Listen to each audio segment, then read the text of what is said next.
السلام علیکم دوستو، آج ہم ایسے نبی کا ذکر کریں گے جنہیں اللہ نے بے مثال طاقت اور قوت عطا فرمائی تھی، جو اکیلے تنہا ہتھیاروں سے لیس ہزاروں سپاہیوں کو دھول چٹا دیتے تھے۔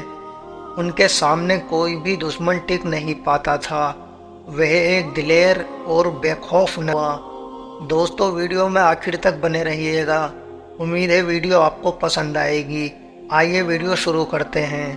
پرانے زمانے میں فلسطین کے علاقے میں ایک شہر آباد تھا جس کا نام امجیار تھا۔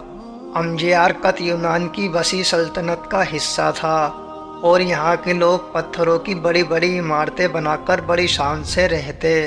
یونانی مذہب اور عقیدہ یہاں کے لوگوں پر بہت زیادہ حاوی تھا، لہٰذا وہ ستاروں کی پوجا کیا کرتے، پتھروں اور یونانی دیوتاؤں کے بت بنا کر اس کی پوجا کیا کرتے۔ ان کے مذہبی رہنماؤں نے مختلف دیوتاؤں کے نام رکھے ہوئے تھے، جن میں بارش، طوفان، سورج، چاند، رزق اور طاقت کے الگ الگ دیوی دیوتا تھے۔ لوگوں کو متاثر کرنے کے لیے انہوں نے ان دیوی دیوتاؤں کے متعلق نہایت ہی عجیب و غریب قصے کہانیاں مشہور کر رکھی تھیں، جنہیں سن کر لوگ ان سے متاثر ہوتے تھے۔ اموجسانوں کو بہت ہی دلچسپی سے سنا کرتے تھے اور ان کے عقیدت مند تھے۔ شہر امجیار کا بادشاہ، جس کا نام فوتا تھا، وہ بہت ہی ظالم اور جابر انسان تھا۔ جو کوئی بھی بادشاہ کا حکم نہ مانتا وہ اسے بے رحمی سے اور اذیت کے ساتھ مار ڈالتا۔ وہ معمولی باتوں پر لوگوں کو قیدی بنا لیا کرتا تھا۔ فوتا نے بحر روم کے کنارے ایک بہت بڑا محل بنوایا تھا، جہاں وہ ہر سال اپنے دیوی دیوتاؤں کو خوش کرنے کے لیے جشن منایا کرتا، جس میں خوب ناچ گانے، آتش بازی، یہاں تک کی جانکاری بھی ہوا کرتی تھی۔ اس عمارت کے بڑے بڑے سقف تھے اور وہ دور سے ہی نظر آتا تھا۔ بادشاہ کے پاس 6000 کے لگ بھگ سپاہیوں کا ایک طاقتور اور تربیت یافتہ فوجی لشکر تھا۔ فوتا کو اس بات کا غرور تھا کہ اس کے پاس ایک ایسی لشکر ہے جسے دنیا کی کوئی فوج شکست نہیں دے سکتی۔ شہر امجیار دونوں نواح میں چھوٹے بڑے بہت سارے دیہات اور گاؤں آباد تھے، جن میں بنی اسرائیل کے مختلف یہودی قبیلے بھی بسے ہوئے تھے۔ وہ غریب لوگ تھے اور کھیتی باڑی کرنے کے ساتھ بھیڑ بکریاں پال کر گزارا کرتے تھے۔ فوتا کے سپاہی اکثر ان دیہاتوں پر حملہ کرتے اور ان کے بھیڑ بکریاں، مال، سب کچھ لوٹ لیتے۔ ظلم کی انتہا یہ تھی کہ وہ یہودی مردوں کو بھی قتل کر دیتے تھے اور عورتوں کو اپنی کنیز بنا لیتے اور ان پر طرح طرح کے ظلم ڈھاتے۔ بنی اسرائیل کمزور تھے اور فوتا کے لشکر کو شکست نہ دے سکتے تھے۔ بنی اسرائیل خداوند سے دعا کرتے اور اس ظلم سے نجات کے لیے گڑ گڑایا کرتے۔ آخر ایک دن یہودیوں کے تمام بزرگ ایک جگہ جمع ہوئے اور یہ مشورہ کیا کہ فوتا کے خلاف ایک ایسے شخص کو کھڑا کیا جائے جو اس کی طاقت اور غرور کو چکنا چور کر دے۔ کچھ لوگوں نے ایک قافلے سے یہ سن رکھا تھا کہ قریب کے علاقے میں ایک بہت ہی طاقتور شخص رہتا ہے جو بہت ہی عبادت گزار ہے اور اکثر روزے رکھتا ہے، لیکن نہایت ہی مضبوط اور طاقت اور قوت کا مالک ہے، جس نے ایک دفعہ اپنے ہاتھوں سے بغیر کسی خنجر یا تلوار کے ایک خونخوار شیر کو مار ڈالا ہے۔ چنانچہ بنی اسرائیل کے لوگوں نے یہ فیصلہ کیا کہ ہم اس شخص کے پاس جا کر فوتا کی شکایت کریں گے اور اس سے یہ گزارش کریں گے کہ وہ ہماری مدد کرے۔ دراصل یہ شخص اللہ کے پیغمبر حضرت شمعون علیہ السلام تھے، جو کچھ علماء انہیں نیک ولی قرار دیتے ہیں۔ البتہ توریت انجیل میں شمعون علیہ السلام کو نبی قرار دیا گیا ہے، جنہیں اللہ نے غیر معمولی طاقت سے نوازا تھا اور ان کی یہ بے مثال طاقت ہی ان کا معجز تھا۔ مکھن کے مطابق شمعون علیہ السلام خود یہودی تھے اور آپ کا تعلق بنی اسرائیل کے قبیلہ بنو دان سے تھا۔ آپ کے والد کا نام مانو تھا۔ بہرحال جب یہودی شمعون علیہ السلام کے پاس پہنچے اور فوتا کے ظلم کے مطابق بتایا تو آپ علیہ السلام نے اس ظلم کے خلاف لڑنے کا فیصلہ کر لیا اور ان مظلوم لوگوں کے مشیحہ بن گئے پہلے تو حضرت سمون فوتا کے دربار میں تشریف لے گئے اور اسے اور اس کے پیروکار کو دین کی دعوت دی۔ آپ علیہ السلام نے اسے ظلم، جبر اور شرک، بت پرستی سے توبہ کرنے کو کہا اور اسے عذاب الہی سے ڈرایا۔ لیکن پہلے امزیار بادشاہ فوتا نے شمون علیہ السلام کی دعوت کو سرے سے انکار کر دیا اور بادشاہ آپ کی جان کا دشمن بن بیٹھا۔ لہٰذا شمون علیہ السلام نے اب فوتا اس کے سینکڑوں بلکہ ہزاروں فوجیوں کو مار ڈالا۔ جب فوتا کو اس کی لوہے کی زنجیر کو ایک لمحے میں توڑ ڈالا، حضرت شمون نے عبادت الہی میں مشغول رہتے۔ روایت ہے کہ شمون علیہ السلام کی بیوی نہایت ہی نیک اور پارسا عورت تھی جو آپ کی حمایت کیا کرتی تھی۔ کافروں نے آپس میں مشورہ کیا کہ شمون کی بیوی کو فریب دے کر ہی انہیں شہید کیا جا سکتا ہے۔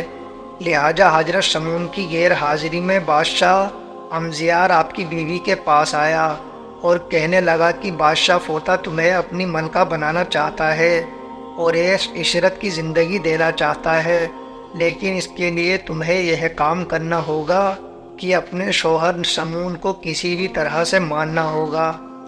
چنانچہ کافروں کے فریب میں آ کر وہ راضی ہو گئی اور اس کے دل میں مال اور دنیا کی لالچ جاگ اٹھی۔ ایک رات حضرت شمون کی بیوی نے سوتے وقت حضرت شمون کو ایک زنجیر میں باندھ دیا۔ جب حضرت شمون اٹھے تو ہاتھ پاؤں اٹھتے ہی زنجیر ٹوٹ گئی۔ اس بات کی خبر اپنی بیوی کے ساتھ باتیں کر رہے تھے، تب آپ کی بیوی نے آپ کی قوت و طاقت اور لڑائی کی باتیں شروع کر دی۔ باتوں ہی باتوں میں آپ کی بیوی نے پوچھا کہ اے حضرت، میں نے آپ کو رسی اور لوہے کی زنجیر میں باندھ کر آزمایا اور آپ نے وہ دونوں چیزوں کو توڑ ڈالا، بھلا کوئی ایسی چیز بھی ہے جسے آپ کو باندھ کر رکھا جا سکے؟ تب حضرت شمون نے کہا کہ ہاں، ایک ایسی چیز ہے، میرے سر کا بال، جس سے اگر مجھے باندھا جائے تو میں اسے توڑ نہیں سکتا۔ لہٰذا جب رات ہوئی اور شمون علیہ السلام سو گئے تو آپ کی بیوی نے آپ کے بالوں کو کاٹ دیا اور انہی بالوں کا رسی بنا کر آپ کے ہاتھ پاؤں کو مضبوطی سے باندھ دیا۔ جب وہ نیند سے اٹھے تو اپنی بیوی سے پوچھا کہ مجھے کس نے یوں باندھ رکھا ہے؟ بیوی نے کہا کہ میں نے ہی باندھا ہے۔ حضرت شمون نے کہا کہ اگر میں ذرا سا بھی ہلوں یا ذرا سا زور لگاؤں تو میرے جسم کی تمام ہڈیاں ٹوٹ جائیں گی، لیکن آپ کی بیوی نے شاہ مرجیہ کو اس بارے میں پہلے ہی خبر دے دی تھی۔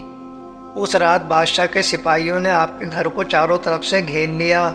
انہوں نے شمون علیہ السلام کی آنکھیں نکال لیں اور زبان کاٹ کر انہیں بادشاہ کے دربار میں لے گئے۔ جب انہیں فوتا کے دربار میں لایا گیا تو امزی کے لوگ یہ منظر دیکھ رہے تھے اور وہاں شدید ہنگامہ مچا ہوا تھا۔ کوئی شخص کہتا تھا کہ اس نے میرے باپ کو مارا ہے، کوئی شخص کہتا کہ یہ میرے بھائی کا قاتل ہے۔ غرض ہر شخص جو وہاں موجود تھا کوئی نہ کوئی دعویٰ کرتا اور سب حضرت شمون علیہ السلام کے دشمن تھے۔ بادشاہ کے حکم سے شمون علیہ السلام کے ہاتھ پاؤں توڑ دیے گئے اور انہیں اٹھا کر دریا کے کنارے ڈال دیا گیا۔ اموجیہ کے لوگ اور بادشاہ فوتا محل میں جشن منا رہے تھے کہ وہ شمون علیہ السلام سے ہمیشہ ہمیشہ کے لیے نجات پا گئے، اب ہمارا کوئی دشمن نہیں۔ لیکن ادھر حضرت جبرائیل علیہ السلام نے اللہ کے حکم سے شمون علیہ السلام کو ہوا میں اٹھا لیا۔ آپ کے ہاتھ پاؤں، آنکھ اور جسم کے مختلف انگ ٹھیک ہونے لگے۔ جبرائیل علیہ السلام نے فرمایا، اے شمون، اٹھ کھڑے ہو، خدا کے حکم سے اور اللہ نے تمہیں بہت طاقت اور قوت دی ہے، اس ملعون کے مکان کی چھت پکڑ کر دریا میں ڈال دو۔ تب شمون علیہ السلام خدا کا نام لے کر اٹھے اور اس ملعون کے محل کے مکان کی چھت پکڑ کر اس کو زمین سے اکھاڑ دیا۔ بادشاہ اموجیہ کے محل میں ایک طوفان کھڑا ہو گیا اور زلزلہ جیسی حالت پیدا ہو گئی۔ پہلے اموجیہ ہلاک ہو گئے اور بادشاہ بھی واصل جہنم ہوا۔ اس قوم سے نجات پانے کے بعد شمون علیہ السلام اپنے گھر کی طرف روانہ ہوئے۔ شمون علیہ السلام نے وہاں اپنی بیوی کو پایا تو یہ ارادہ کیا کہ اسے قتل کر دے، لیکن جبرائیل علیہ السلام نے اللہ کے حکم سے فرمایا کہ اے شمون، اللہ فرماتا ہے کہ تم اپنی بیوی کو قتل نہ کرو اور نہ ہی کسی طرح کی اذیت یا سزا دو، کیونکہ اس نے نادانی سے یہ سب کچھ کیا ہے اور امزیار اور بادشاہ مکے دیے ہوئے لالچ میں آ کر اس نے امزیار کے لیے یہ سب کیا تھا، لیکن اب توبہ کر لی ہے اور اس میں توبہ میں تمام آنسو بہائے ہیں۔ تم اپنی بیوی کی غلطی کو معاف کر دو اور اس کے ساتھ پیار اور محبت سے رہو۔ شمعون علیہ السلام نے اس تاریخی واقعے سے ہمیں یہ سبق ملتا ہے کہ اللہ نے کسی شخص کو کسی خاص صلاحیت سے نوازا ہے تو اسے اپنی اس خوبی یا صلاحیت کو دوسروں کی مدد کے لیے استعمال کرنا چاہیے، جس طرح شمعون علیہ السلام نے اپنی طاقت کو ظالم بادشاہ اور اس کی فوج کے خلاف استعمال کیا اور بنی اسرائیل کی مدد کرنے کا فیصلہ کیا۔ اس واقعے سے یہ بھی سبق بھی پوشیدہ ہے کہ اگر کسی نے ہمیں اپنی ذات سے تکلیف دی ہو تو اسے ہمیں معاف کر دینا چاہیے، کیونکہ اللہ تعالیٰ کو معاف کرنے والا بندہ بہت پسند ہے۔ دوستو، امید ہے آپ کو ویڈیو پسند آئی ہوگی۔ اگر ویڈیو آپ کو پسند آئی ہو تو ویڈیو کو لائک اور چینل کو سبسکرائب ضرور کریں اور بیل آئیکن کو پریس کرنا نہ بھولیں، جس سے ہماری سب ویڈیو کا نوٹیفیکیشن آپ کو سب سے پہلے مل سکے۔ ملتا ہے اگلی ویڈیو میں، تب تک کے لیے اللہ حافظ۔